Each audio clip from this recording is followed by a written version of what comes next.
Bonjour, bonjour ou bonsoir. Alors encore, merci de nous suivre, merci d'être fidèles à cette brève vidéo.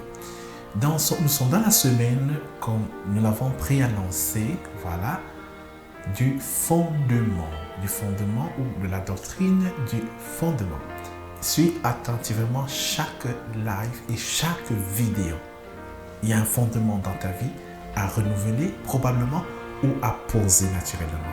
Voilà, on va donc lire encore notre verset de base qui est dans Hébreux chapitre 6, les premiers deux versets.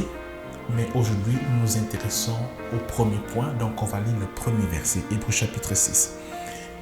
C'est pourquoi, laissant les éléments de la parole de Christ, tendons à ce qui est parfait, sans poser de nouveau le fondement, du renoncement aux œuvres mortes et de la foi en Dieu.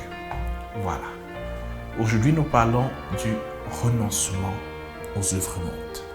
Le renoncement aux œuvres mortes. Autrement appelé également la repentance. L'importance de la repentance. Je prends juste un exemple.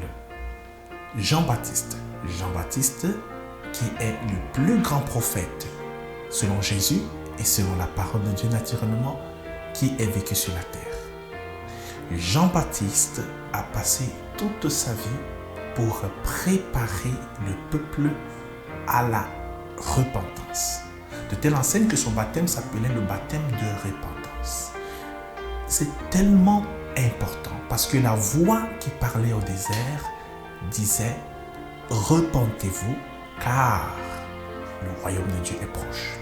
La repentance est donc le premier pas vers le royaume, vers la volonté de Dieu. Tu peux déjà être enfant de Dieu, chrétien ou chrétienne, mais cela n'exclut pas que tu aies besoin de repentance si ta vie s'est amenée, s'est mélangée et si le péché est entré à demeurer dans ta vie. La Bible dit que si il vous arrive de commettre un péché, nous avons un avocat auprès de Dieu.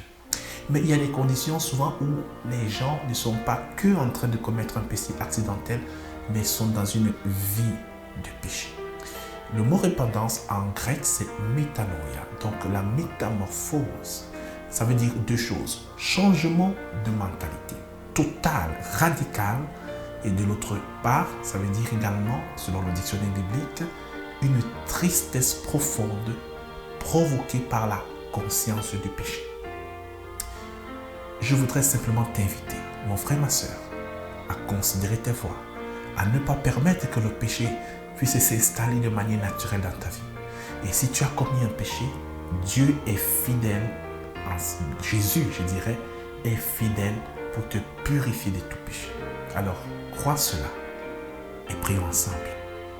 Seigneur Jésus, je reconnais mes fautes.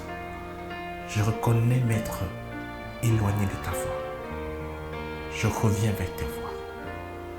J'accepte ta volonté. Change-moi. Amen et Amen. Si tu as fait cette prière avec foi, tu as commencé le chemin. Alors on va continuer la prochaine fois avec le prochain point. Et si tu n'as pas encore fait le pas vers le Seigneur Jésus-Christ, en plus de cette repentance, appelle Christ dans ta vie et dis-lui, Seigneur Jésus, je t'invite à entrer maintenant dans ma vie. Amen. Écris-nous pour tout besoin. Écris-nous pour tout témoignage.